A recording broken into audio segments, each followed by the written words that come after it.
한 해 마지막입니다. 연말 결산의 때입니다. 동시에 말씀드린 것처럼 오늘은 믿음의 선배님들 16분이 은퇴식이 있는 날입니다. 오랜 세월 교회를 충성스럽게 섬겨오신 분들, 어떤 의미에서 그분들에게는 결산의 날입니다. 그러나 일종의 중간 결산입니다. 그러면 최종적인 모든 성도들의 결산은 언제 하게 될까요? 우리 주님 다시 오실 때입니다. 고린도후서 5장 10절은 반드시 그 마지막 결산이 있다는 사실을 이렇게 증거합니다. 이는 우리가 다 반드시 그리스도의 심판대 앞에 나타나게 되며 반드시 예외 없이 나타나게 되어 각각 선악간에 살아생전 우리의 육신, 이 몸으로 행동한 것, 행한 것을 따라 받으려 함이라. 충성스럽게 주를 섬긴 자들에게는 상이 있을 것입니다. 칭찬이 있을 것입니다. 그러나 그렇지 못한 자들에게는 징계가 있을 수 있습니다.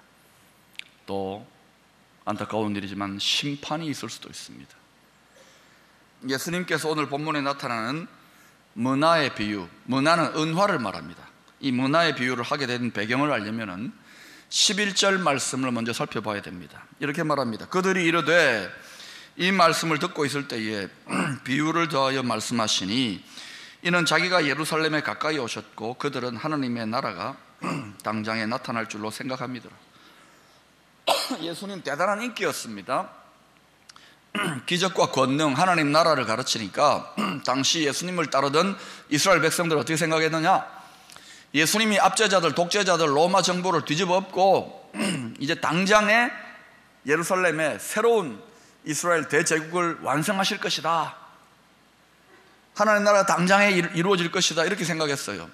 그렇게 오해하고 있는 백성들에게 이 문화의 비유를 통하여 예수님은 그들에게 하나님 나라의 비밀에 대한 교훈을 주고 있는 거예요. 그런데 그 내용이 좀 재밌습니다. 귀인이 왕위를 받기 위하여 먼 나라로 간답니다. 옛날에 우리 조선 시대 때 중국에 가서 중국 황제에게 인준을 받지 않습니까? 우리나라 상감마마가 왕이 인준, 뭐 그런 거 비슷한 거예요. 또 그 귀인이 떠나가면서 종들에게 은화 10문화를 주고는 장사하라고 명령합니다. 자, 그런데 그 나라에 있는 백성들이 이 귀인이 왕이 되는 것을 싫어했어요. 그래서 그 먼 나라에 다른 사절단을 파견해 가지고 귀인이 왕이 못 되도록 반대를 합니다. 또 그러나 그런 반대에도 불구하고 왕위를 받아서 돌아온 귀인, 그 귀인이 자기가 명한 종들이 장사 잘했는지 결산합니다. 뿐만 아니라 자기가 왕이 되는 것을 원치 않고 방해했던 사람들 처형합니다. 사형에 처한다는 거예요. 왜 하필이면 예수님은 이런 무시무시한 스토리를 가지고 오늘 하나님 나라를 교훈하고 있는 걸까요? 그것은 예수님 당시 이스라엘 백성들이 잘 알고 있는 헤롯 왕가에 얽힌 정치적 사건들을 활용해서 이 비유를 이야기하고 있는 것입니다. 여러분, 우리나라 국민들이라 그러면 다 어린아이까지 알만한 게 뭡니까? 조금 연세 있으신 분이면 다 상식적으로 아는 게 뭡니까? 박정희 대통령 그냥 자연사한 게 아니라 자기 측근에게 총에 맞아 죽었잖아요.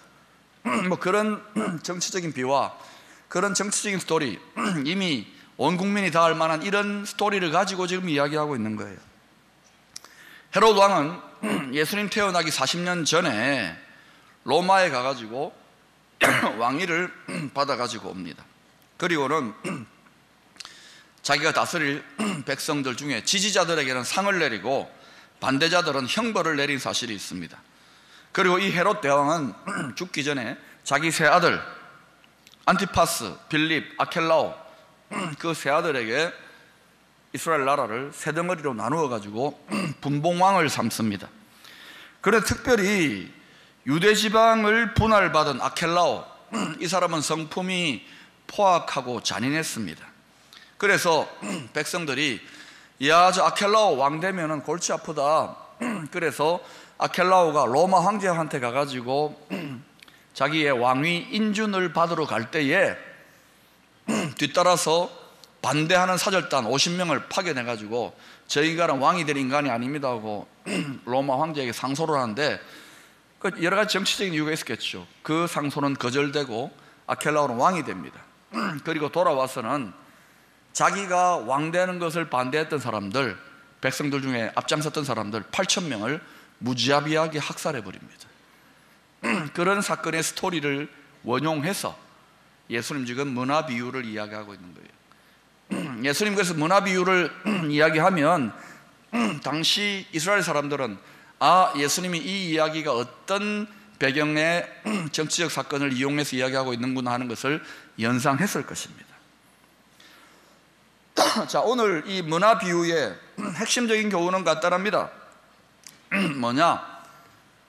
예수님이 지금 처음 오셔서는 고난당하고 그냥 자기 백성에 배척받았지만 하늘나라, 먼 나라, 하늘나라 가서 하나님 아버지에게 만왕의 왕의 왕권을 가지시고 심판의 주로 다시 오실 때 하나님의 뜻을 거스리고 예수님 왕 되는 거 거부하는 사람은 심판이 있을 것이고 그 다시 오실 때까지 자기의 종들에게는 장사하듯이 맡겨두었다는 거예요. 다시 말하면 신앙생활하는 성도들에게는, 예수 그리스도를 구주로 믿는 성도들에게는 사명을 맡겼다는 거예요. 그 사명을 붙들고 충성을 다하라는 거예요. 그 충성을 따라서 결산할 때가 온다는 것을 말하는 것입니다. 13절 보면은 왕위를 받으러 떠난 귀인이 분명히 자신을 따르는 종들에게 장사하라고 명령하고 있습니다. 그 종 열을 불러 은화 10문화를 주며 이르되 내가 돌아올 때까지 장사하라 하니. 해도 되고 안 해도 되는 게 아닙니다. 선택 상황이 아닙니다. 내 기분대로 내키는 게 아닙니다. 하나님의 백성들이 예수님 다시 심판해 주러 오실 때까지 주님이 우리한테 맡긴 명령이 있어요. 사명이 다 다르지만은 그 사명을 붙들고 충성하라는 것은 우리 주님의 엄한 명령입니다. 해도 되고 안 해도 되는 게 아닙니다. 여러분 충성하고 있습니까?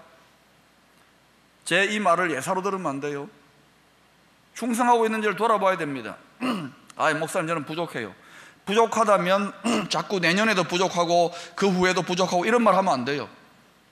분발해야 돼요. 충성해야 돼요. 이건 엄한 명령입니다. 해도 되고 안 해도 되는 선택사항이 아니에요. 기분 내피면 하고 기분 안 좋으면 안 하고 그런 게 아닙니다.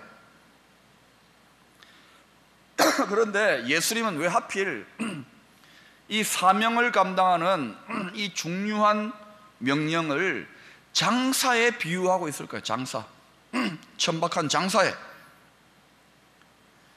여러분 저의 경우는요, 좀 지치고 피곤하고 힘들면 뭐 쉬기도 하고 기도도 하고 찬송도 듣지만 한 번씩 재래시장에 나갑니다.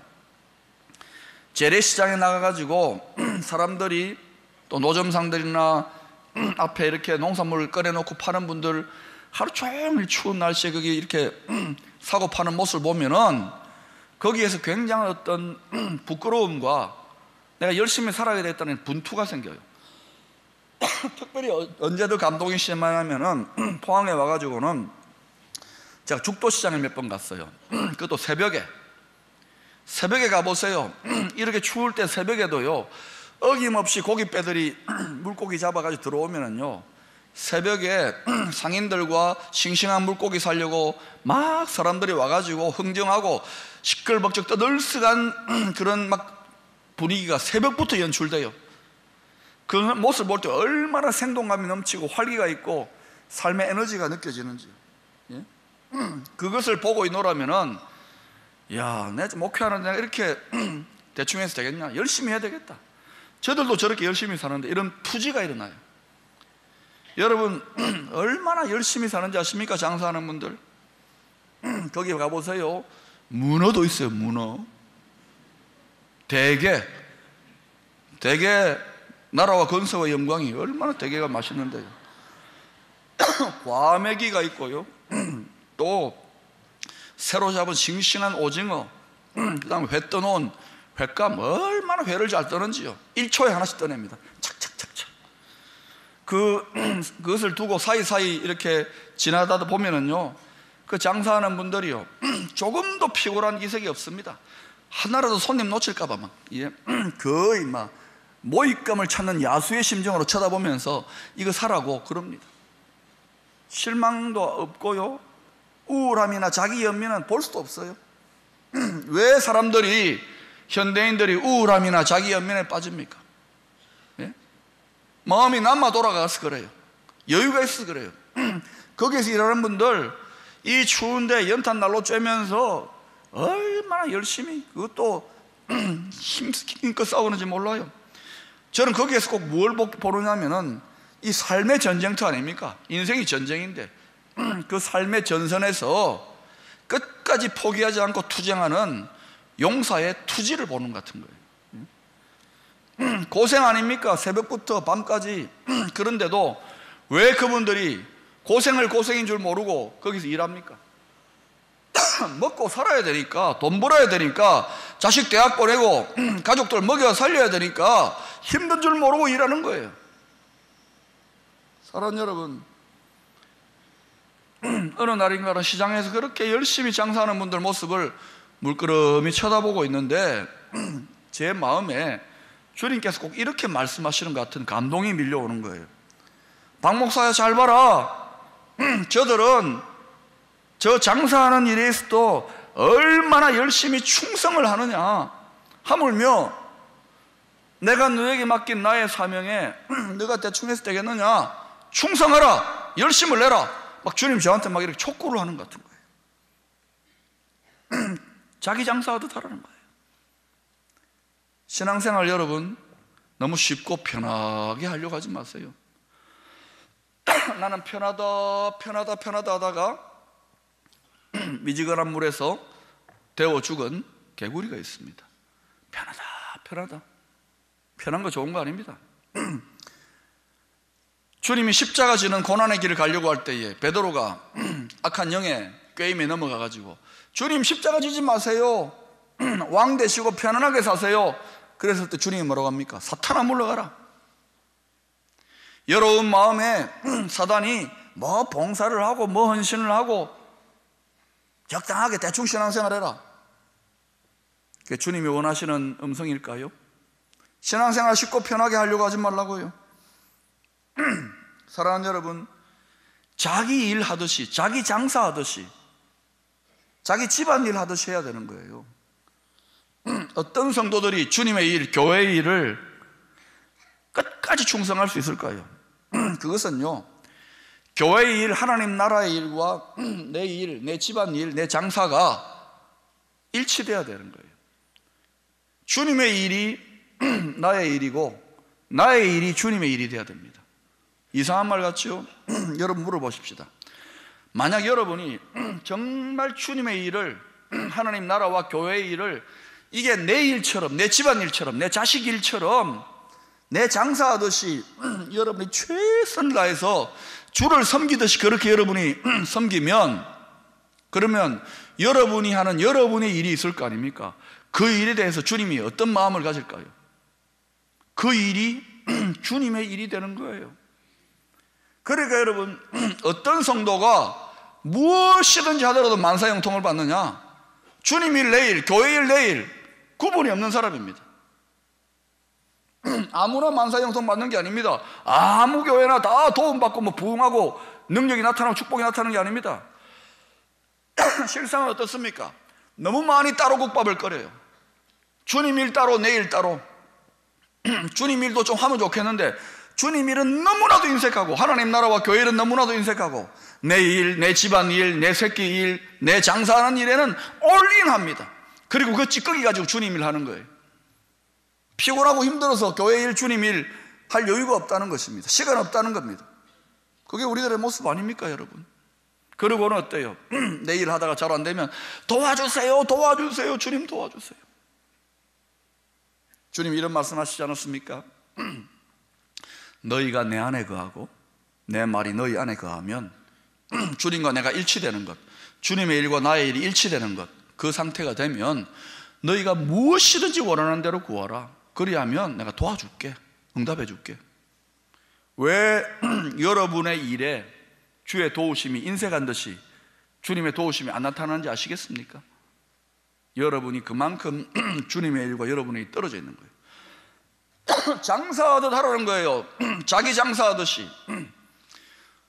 주님께 열무나 받았지만 게으르고 악한 종은 이것만 가지고 다 주인이 다 가져갈 건데 그렇게 생각하고 대충 했어요. 하나님 일, 교회 일.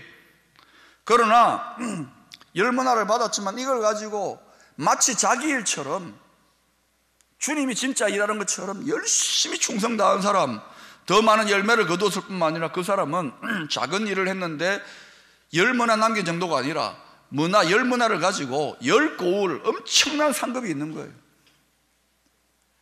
정말 여러분 실험해보라고 1년만 실험해보세요. 주님의 일, 하나님 나라의 일, 선교적 일, 교회 일을 가지고 그것은 뭐 목사님이나 특별한 열심 있는 장로님이나 교회 지도자들 많은 게 아니라 이것이 내 일이다. 이걸 내 일처럼, 작은 일이라도 내 일처럼 여러분 1년 동안 해보시라고요. 그러면 여러분 일에 하나님이 도우시는지 안 도우시는지 한번 경험해 보시라고요. 너희가 남에게 대접을 받고자 하는 대로 너희도 남을 대접하라 그랬습니다. 여러분 하나님을 얼마나 대접합니까? 하나님을 얼마나 대접했습니까? 온통 자기 일, 자기 자녀, 자기 일을 가꾸고 자기 집안을 살리고 자기 사업장을 위한 투자에는 올인하면서 교회는 가장 찌꺼기 짜투리를 가지고 섬기고 생색내면 안 되는 거예요. 가장 귀한 것으로 주의 일을 할 때에 주님도 가장 귀한 것으로 여러분의 일을 자기 일처럼 주님이 도와주시는 거예요. 거기에 만사형통이 있고 거기에 능력의 차이가 있는 거예요. 이 비밀을 좀 아셔야 됩니다. 사랑하는 여러분, 고용된 성도들, 아르바이트하는 학생들은요 일하다가 힘들면 다 달라 빼고 도망갑니다. 어렵다고. 그러나 자기 장사하는 사람, 자기 가게하는, 자기 사업하는 사람은요 힘들다고 처분 못합니다. 힘들면 힘들대로, 잘되면 잘되는 대로 다 책임을 지고 밤새워 어려우면 더 열심히 일합니다.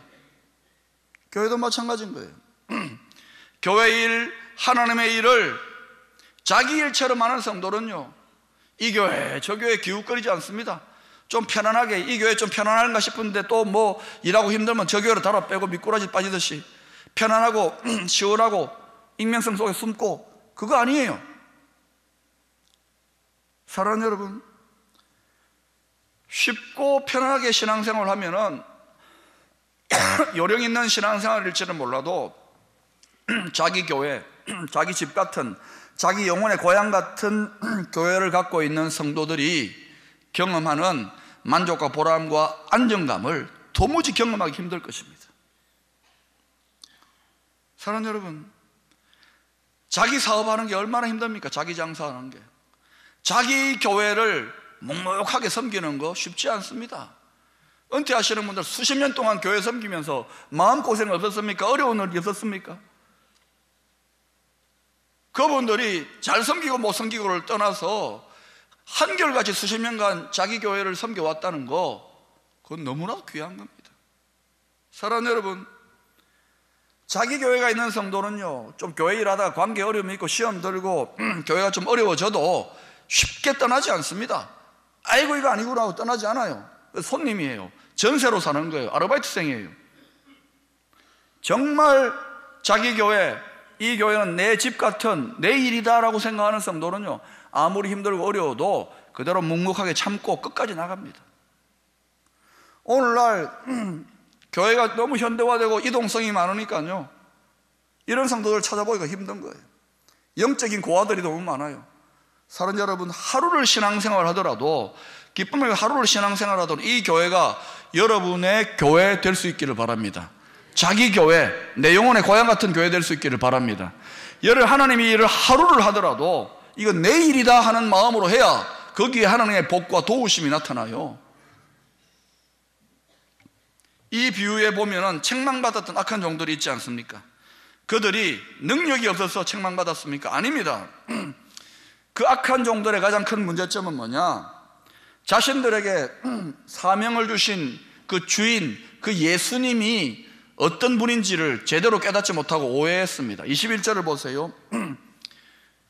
그 주인, 그 예수님은 심지 않은 데서 거두게 하는 그러면서 막 윽박지르는 악하고 강팍하고 무서운 그러한 주인으로 오해했던 거예요. 사랑하는 여러분, 여러분 하나님 오해하는 거 아닙니까? 누가 충성합니까? 나에게 명령을 내리시고 내가 믿는 예수님, 내가 믿는 하나님이 어떤 분인지를 깊이 알아야 돼요. 그분을 깊이 만나야 돼요. 그래야 끝까지 충성할 수 있는 거예요. 그래서 여러분, 충성보다 더 중요한 것은 하나님을 깊이 아는 겁니다. 하나님을 깊이 알고 하나님을 제대로 경험하고 만나지 못한 상태에서 그저 일이라고 막 열심히 하잖아요. 얼마 먹고서 여러분 피곤해 지쳐버릴 뿐만 아니라 시험 듭니다. 그리고 또 그런 분들이 계속 끝까지 충성하잖아요. 교회에 더 많은 문제를 일으키고 하나님께 더 가슴 아프게 만듭니다. 바리새인들을 보세요. 그들은 스스로 제일 잘 믿는다 생각하고 열심히 충성했습니다. 그럼 하나님 가슴에 못 박았잖아요. 복음의 원수들 아니었습니까? 맹목적인 충성이 이렇게 무서운 거예요. 악한 종의 문제는 다른 게 아닙니다. 원래 게으르고 악해서가 아니에요. 주님이 어떤 분인지 몰랐던 거예요. 사랑하는 여러분, 여러분 중에 뭐 교회 봉사 뭐 섬기는 거 별거 아니다, 대충 10년 20년 보내오신 분들 있습니까? 여러분이 게을러서 그런 게 아니에요. 여러분 믿음이 나빠서 그런 게 아니에요. 성품이 나빠서 그런 게 아니에요. 주님이 어떤 것인지, 주님의 일이 무엇을 의미하는지, 하나님 나라가 어떤 것인지를 정확하게 성령의 감동으로 말씀을 꿰뚫지 못하기 때문에 얼마나 손해보는 짓인데도, 얼마나 후회할 짓인데도 그걸 하고 있는 거예요. 그러니까 어리석은 자들이라고 하지 않습니까? 올해도 이 어리석음을 반복하시고 내년에도 내후년에도 반복하셔서 장차 초정결산 때 또 어리석다고 후회만 한다면 정말 어리석은 사람 되는 거 아닙니까? 오늘 중간결산입니다. 주님을 아셔야 돼요. 여러분, 성도는요, 우리가 믿는 하나님, 우리가 믿는 주님이 어떤 분인지를 제대로 알고 모르고가 영생과 영벌, 심판과 상급을 좌우하는 너무나도 결정적인 일이라는 거예요. 그래서 힘써 알아야 돼요. 호세아 선지자는 이런 말을 했습니다. 호세아 4장 6절에서 내 백성이 지식이 없으므로 망하는도다. 하나님에 대한 지식, 영적인 세계에 대한 지식이 없어서 망한답니다. 예수를 믿는데도 쉽게 이단에 넘어가고 쉽게 유혹에 넘어가고. 호세아 선지자가 답답한 마음으로 뭐라고 하느냐? 호세아 6장 3절에서 그러므로 우리가 여호와를 알자, 힘써 여호와를 알자. 여러분 2015년도 또 이 겨울 동안에 다른 거 할 거 없어요. 힘써 하나님을 알아가야 됩니다. 하나님을 알면 신앙생활의 지혜만이 아니라 인생을 어떻게 살아야 되고 하나님의 도우심이 나타나고 영혼의 행복이 나타나요. 정말 맛을 봐야 맛을 알지 이걸 내가 어떻게. 내 백성이 지식이 없으므로 망하는도다. 여호와를 알자, 힘써 여호와를 알자.